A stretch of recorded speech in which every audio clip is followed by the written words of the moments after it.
27장. 우리가 배를 타고 이달리아에 가기로 작정되매 바울과 다른 죄수 몇 사람을 아구스도 대의 백부장 율리오란 사람에게 맡기니 아시아 해변 각처로 가려 하는 아드람무테노 배에 우리가 올라 항해할세 마게도냐의 데살로니가 사람 아리스다고도 함께하니라. 이튿날 시돈에 대니 율리오가 바울을 친절히 대하여 친구들에게 가서 대접받기를 허락하더니 또 거기서 우리가 떠나가다가 맞바람을 피하여 구부로 해안을 의지하고 항해하여 길리기아와 밤빌리아 바다를 건너 루기아의 무라시에 이르러 거기서 백부장이 이달리아로 가려 하는 알렉산드리아 배를 만나 우리를 오르게 하니 배가 더디가 여러 날 만에 간신히 니도 맞은편에 이르러 풍세가 더 허락하지 아니하므로 살몬의 앞을 지나 그레데 해안을 바람막이로 항해하여 간신히 그 연안을 지나 미양이라는 곳에 이르니 라세아시에서 가깝더라. 여러 날이 걸려 금식하는 절기가 이미 지났으므로 항해하기가 위태한지라 바울이 그들을 권하여 말하되 여러분이여 내가 보니 이번 항해가 하물과 배만 아니라 우리 생명에도 타격과 많은 손해를 끼치리라 하되 백부장이 선장과 선주의 말을 바울의 말보다 더 믿더라. 그 항구가 겨울을 지내기에 불편하므로 거기서 떠나 아무쪼록 베닉스에 가서 겨울을 지내자 하는 자가 더 많으니 베닉스는 그레데 항구라 한쪽은 서남을 한쪽은 서북을 향하였더라. 남풍이 순하게 불매 그들이 뜻을 이룬 줄 알고 닻을 감아 그레데 해변을 끼고 항해하더니 얼마 안 되어 섬 가운데로부터 유라굴로라는 광풍이 크게 일어나니 배가 밀려 바람을 맞춰 갈 수 없어 가는 대로 두고 쫓겨가다가 가우다라는 작은 섬 아래로 지나 간신히 거루를 잡아 끌어올리고 줄을 가지고 선체를 둘러감고 스리디스에 걸릴까 두려워하여 연장을 내리고 그냥 쫓겨가더니 우리가 풍랑으로 심히 애쓰다가 이튿날 사공들이 짐을 바다에 풀어버리고 사흘째 되는 날에 배의 기구를 그들의 손으로 내버리니라. 여러 날 동안 해도 별도 보이지 아니하고 큰 풍랑이 그들의 있음에 구원의 여망마저 없어졌더라. 여러 사람이 오래 먹지 못하였음에 바울이 가운데 서서 말하되 여러분이여 내 말을 듣고 그레데에서 떠나지 아니하여 이 타격과 손상을 면하였더라면 좋을 뻔하였느니라. 내가 너희를 권하노니 이제는 안심하라. 너희 중 아무도 생명에는 아무런 손상이 없겠고 오직 배뿐이리라. 내가 속한 바 곧 내가 섬기는 하나님의 사자가 어젯밤에 내 곁에 서서 말하되 바울아 두려워하지 말라. 내가 가이사 앞에 서야 하겠고 또 하나님께서 너와 함께 항해하는 자를 다 내게 주셨다 하였으니 그러므로 여러분이 안심하라. 나는 내게 말씀하신 그대로 되리라고 하나님을 믿노라. 그런즉 우리가 반드시 한 섬에 걸리리라 하더라. 14일째 되는 날 밤에 우리가 아드리아 바다에서 이리저리 쫓겨가다가 자정쯤 되어 사공들이 어느 육지에 가까워지는 줄을 짐작하고 물을 재어보니 20길이 되고 조금 가다가 다시 지니 15길이라.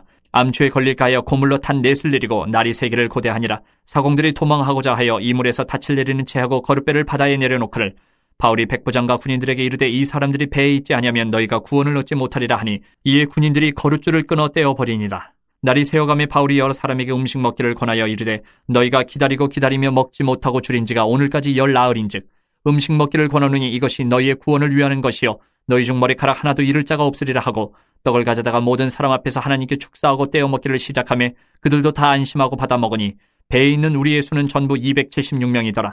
배부르게 먹고 밀을 바다에 버려 배를 가볍게 하였더니 날이 새매 어느 땅인지 알지 못하나 경사진 해안으로 된 항만이 눈에 띄거늘 배를 거기에 들여다 댈 수 있는가 의논한 후 닻을 끌어 바다에 버리는 동시에 키를 풀어 늦추고 돛을 달고 바람에 맞추어 해안을 향하여 들어가다가 두 물이 합하여 흐르는 곳을 만나 배를 걸매 이 물은 부딪혀 움직일 수 없이 붙고 고물은 큰 물결에 깨어져가니 군인들은 죄수가 헤엄쳐서 도망할까 하여 그들을 죽이는 것이 좋다 하였으나 백부장이 바울을 구원하려 하여 그들의 뜻을 막고 헤엄칠 줄 아는 사람들을 명하여 물에 뛰어내려 먼저 육지에 나가게 하고 그 남은 사람들은 널조각 혹은 배물건에 의지하여 나가게 하니 마침내 사람들이 다 상륙하여 구조되니라. 28장.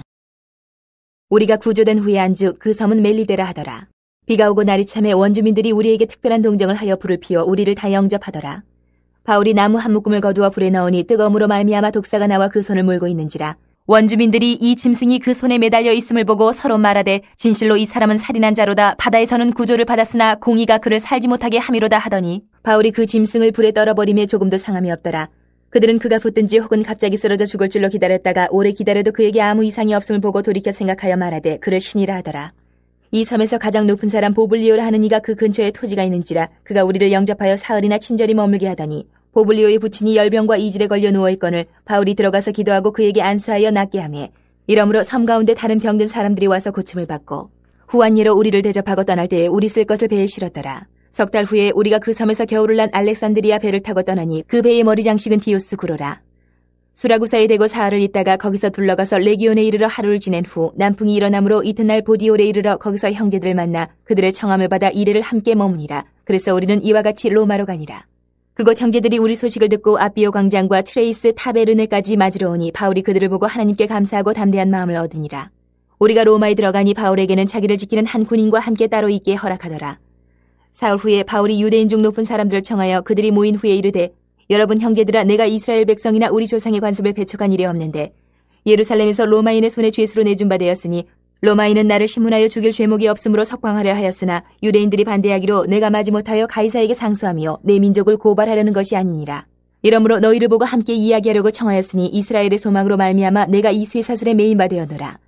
그들이 이르되 우리가 유대에서 내게 대한 편지도 받은 일이 없고 또 형제 중 누가 와서 내게 대하여 좋지 못한 것을 전하든지 이야기한 일도 없느니라. 이에 우리가 너의 사상이 어떠한가 듣고자 하니 이 파에 대하여는 어디서든지 반대를 받는 줄 알기 때문이라 하더라.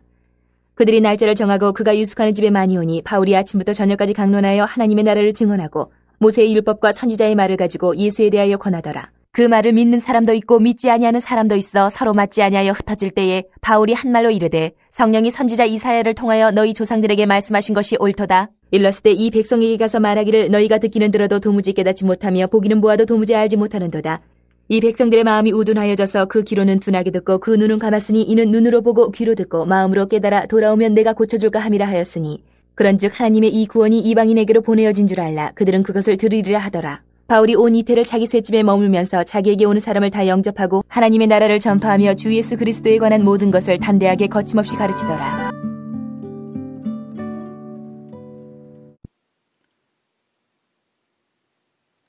오늘은 사도행전 27장에서 28장을 정리하도록 하겠습니다.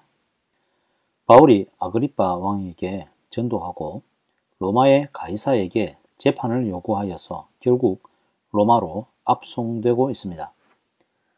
바울은 태어나면서부터 로마의 시민 권자였기 때문에 로마 황제에게 직접 재판받을 기회를 얻을 수 있게 되었습니다. 바울은 로마로 가서 복음을 전하고 싶은 소망이 있었는데 재판을 기다리는 죄수의 모습으로 로마로 갑니다. 바울과 다른 죄수 몇 명은 아우구스토대의 백부장 율리오라는 사람이 책임자로 이들을 로마까지 호송해야 했습니다. 빠른 호송을 위해서 배를 타고 가는데 처음에는 순풍을 만나듯 합니다. 율리오는 바울을 존중해서 친구들과 식사하는 것을 허락해 줍니다. 항해를 계속하는데 맞바람이 불어 그것을 피하여 알렉산드리아 배를 만나 거기에 탑승을 합니다. 그러나 항해의 어려움에 일정이 지연되다가 결국은 미항이라는 곳에 도착을 하게 됩니다.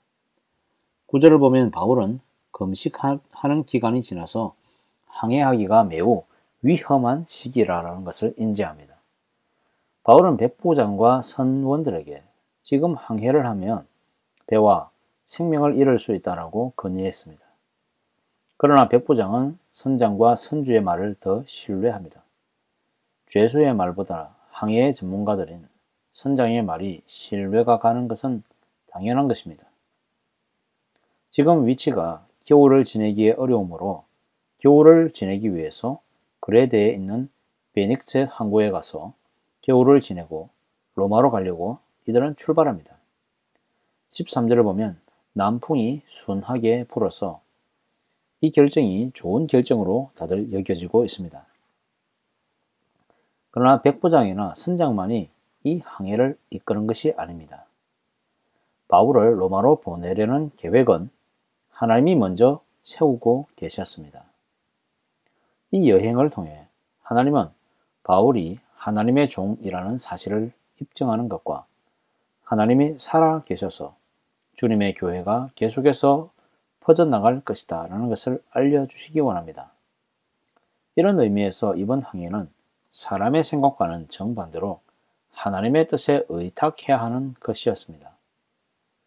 순풍이 불어서 안심하던 그때에 얼마 지나지 않아서 유라굴로라고 불리는 광풍이 일어났습니다. 이들은 밤새도록 태풍과 싸우며 사흘째 되는 날에는 배의 기구들까지 다 버립니다. 20절 말씀을 보면 풍랑과 사토 중이지만 상황이 지속되어서 아무런 소망이 없어졌다라고 합니다. 이런 가운데 선원들과 탑승객 그리고 죄수들은 굶주려서 죽게 되었습니다. 이때 바울이 말하길 이 여행을 처음 떠날 때 자신의 말처럼 그레데를 떠나지 말아야 했으며 비록 배를 잃을 것이지만 배에 탄 사람들의 생명에는 전혀 지장이 없을 것이라고 합니다. 그 이유는 하나님의 사자가 바울에게 말하길 가이사 앞에 반드시 설 것이고 배에 탄 모든 사람을 바울에게 붙여 주었다고 하나님께서 안심시켜 주셨다는 것이죠. 그리고 곧 한 섬을 만나서 구조받게 될 것이다 라고 합니다. 그리고 14일째 되던 밤 이리저리 헤매다가 드디어 육지에 가까워지고 있습니다. 사공들이 몰래 도망가기 위해서 먼저 보트를 내려놓았을 때 바울이 백부장과 군인들에게 이들을 막기를 권하고 또 여러 사람에게 음식 나눠 먹기를 권하면서 이 중에서 한 명도 잃어버리지 않을 것이다 라고 합니다. 35절 보면 떡을 가져다가 모든 사람 앞에서 하나님께 축사하고 떼어 먹기를 시작합니다.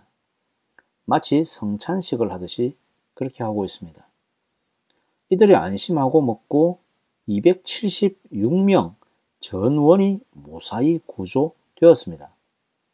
하나님은 바울로 인해 무고한 생명을 잃지 않고 이들이 하나님의 구원을 바울과 함께 경험하도록 합니다. 28장을 보면 이들이 도착한 곳은 멜리다라는 섬이었고 이곳 원주민들이 불을 피워 구조해 주었습니다. 바울은 나뭇가지를 불에 넣다가 독사에게 물리는 일이 일었었는데 그런데 신기하게도 아무 해도 받지 않아 그곳 원주민들이 바울을 신으로 여기고 섬의 족장 보벌리오가 바울 일행을 친절하게 영접합니다. 바울은 이곳에서 질병에 걸린 사람들을 기도하며 치료해 줍니다. 그리고 이들의 후한 환대로 다시 배를 타고 로마로 향합니다. 28장 16절 이하는 바울이 로마에서 일어난 일들을 기록하고 있습니다. 바울은 로마에서 따로 분리되어 군인이 지키는 가운데 가택 연금 상태의 생활을 합니다. 그 이유는 로마의 판단은 바울이 죽을 죄인이 아니다라는 것이었습니다. 바울은 군인이 지키는 갇힌 상태에서 나름 자유롭게 사람을 만날 수 있었습니다. 바울은 유대인들 중 높은 사람들을 초청하여서 자신이 로마에 상소한 이유는 유대인들을 해치려는 것이 아니라 자신의 결백을 증거하기 위함이었다라고 설명을 합니다. 많은 사람들이 바울이라는 사람에게 호기심을 느끼고 찾아옵니다. 바울은 로마 군인인 지키는 곳에서 안전하게 아침부터 저녁까지 강론하여서 23절 보면 하나님의 나라를 증언하고 모세의 율법과 선지자의 말을 가지고 예수님에 대해서 증거했다라고 합니다. 유대인들이 더 이상 손댈 이제 사도행전 27장 1절부터 20절 말씀을 가지고 잠시 묵상하도록 하겠습니다. 여러분 주기도문을 여러분 잘 알고 계실 텐데요. 이런 구절이 있죠. 뜻이 하늘에서 이루어진 것 같이 땅에서도 이루어지이다. 이 구절에 여러 가지 의미가 내포되어 있겠지만 한 가지 하나님의 뜻이 이 땅에서 반드시 이루어질 것이다 라는 점입니다. 하나님이 원하시는 비전 중 하나는 복음이 세상 가운데 퍼져나가는 것이죠. 이것이 땅에서 이루어지게 하는 무리들을 소집하셨는데요.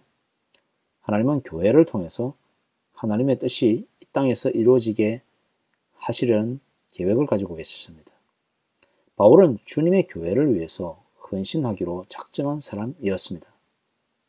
그런데 여러분, 하나님의 뜻이 이루어지는데 바울 개인의 삶은 참으로 역경으로 가득 차 있습니다.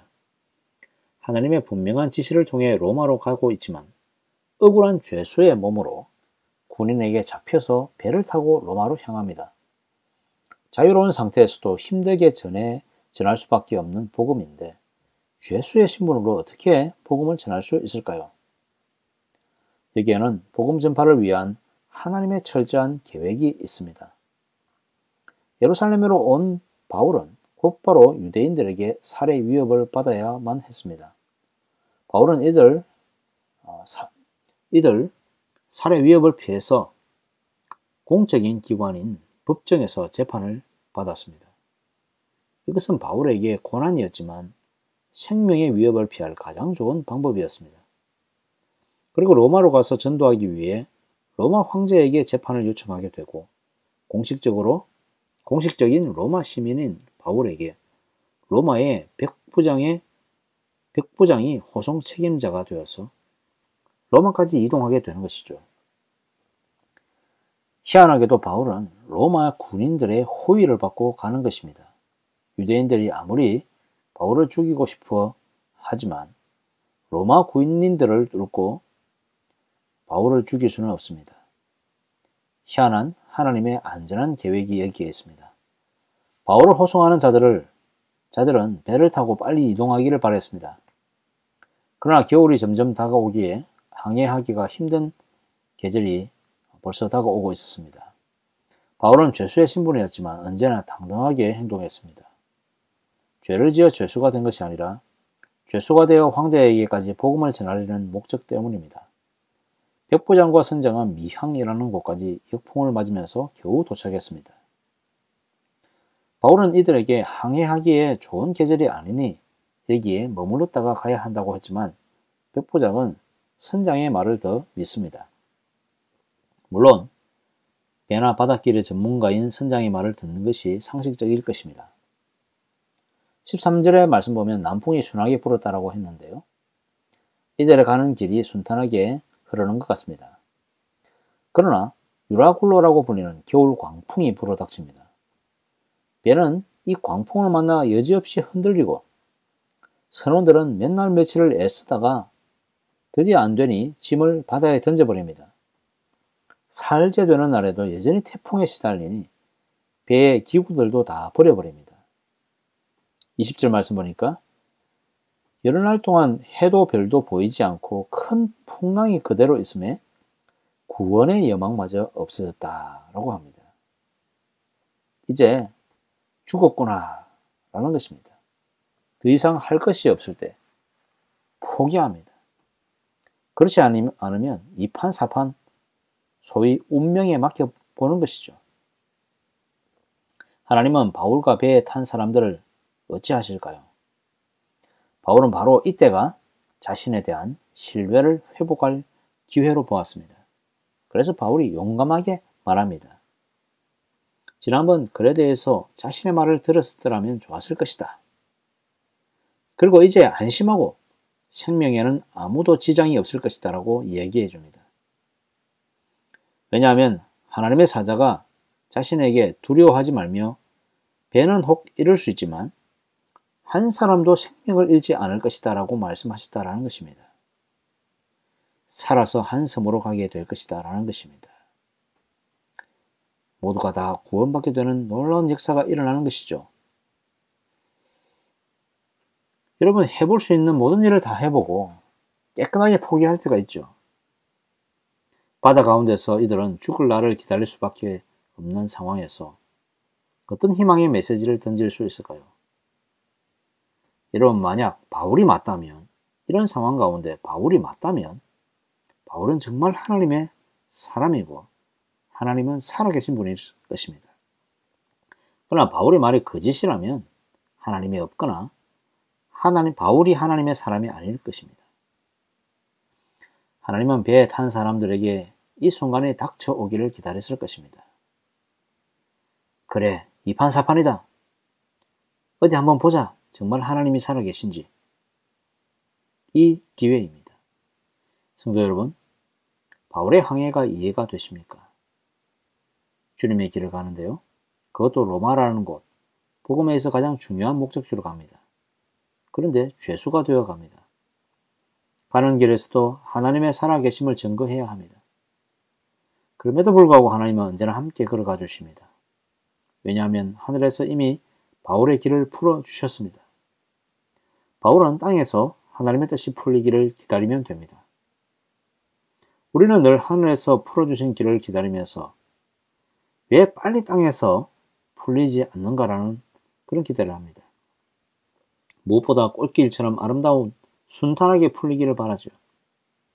그러나 예수님이 가신 길, 내가 곧 길이요 진리요 생명이라고 말씀해 주신 그 길은 외로운 길이고 십자가를 지고 따라야 할 길입니다. 지금 인생길에서 우리가 풍랑을 만난 것처럼 위기에 처해 있다면 좀 더 기다려 보라는 하나님의 신호입니다. 용기와 믿음을 가지고 기다리면 하늘에서 풀어주신 은혜를 땅에서도 확인할 수 있을 것입니다. 오늘 하루도 하나님의 은혜를 발견할 수 있는 저와 여러분 되시기를 간절히 소망합니다. 아멘. 함께 기도하겠습니다. 하나님 아버지 감사합니다. 오늘 하루도 우리를 사랑하여 주시고 우리를 주의 자녀로 삼아 주셔서 감사합니다. 우리 인생 가운데 역경을 만날 때마다 불만하고 불평하는 것이 아니라 하나님의 뜻이 어디에 있는지 다시 한번 생각하는 우리들 될 수 있도록 주님 도와주시옵소서. 하나님의 뜻을 이루기 위하여서 하나님의 사람들을 사용하실 때에 때로는 헌신이 필요하고 때로는 고난도 받을 수 있다는 사실을 다시 한번 깨닫게 됩니다. 위대한 바울 사도도 그의 온몸과 마음을 바쳐서 복음을 위하여 전진할 때에 고난이 함께 따라왔음을 우리는 보게 됩니다. 고난이 망하는 것이 아니라 오히려 고난이 유익이 되어서 하나님 나라에 큰 유익을 끼칠 수 있다는 사실을 다시 한번 깨닫고 이 땅 가운데 살아가는 우리 모든 성도들이 주님을 위하여서 함께 십자가를 질 수 있는 믿음의 사람들 다 될 수 있도록 주님 축복하여 주시옵소서. 우리 성도들의 모든 가정을 축복하여 주시고 이들의 생업과 직장 가운데 함께하여 주시고 이들의 자녀들이 주님의 사람들이 되고 비전을 꿈꾸는 놀라운 주의 역사들을 바라볼 수 있도록 주님 도와주시옵소서. 우리 성상교회를 기억하시고 성상교회가 행하는 모든 사역과 예배마다 하나님의 은혜가 풍성하시길 간절히 소망합니다. 우리 중직자들과 교육자들과 또 목장의 모든 리더들과 모든 목원들 가운데 하나님의 은혜를 풍성하게 내려 주시옵소서. 하나님 아버지 특별히 이 땅 가운데 전쟁이 있습니다. 기근이 있습니다. 재난이 있습니다. 기후변화로 인해서 많이 불안들 합니다. 하나님께서 우리를 불쌍히 여겨주시며 이 모든 아픔을 당하는 사람들 가운데 회복과 은혜를 더하여 주시기를 간절히 소망합니다. 오늘 하루도 하나님의 은혜를 간절히 바라보며 살아갈 수 있도록 주님 축복하여 주시옵소서. 예수님의 이름으로 기도드립니다. 아멘.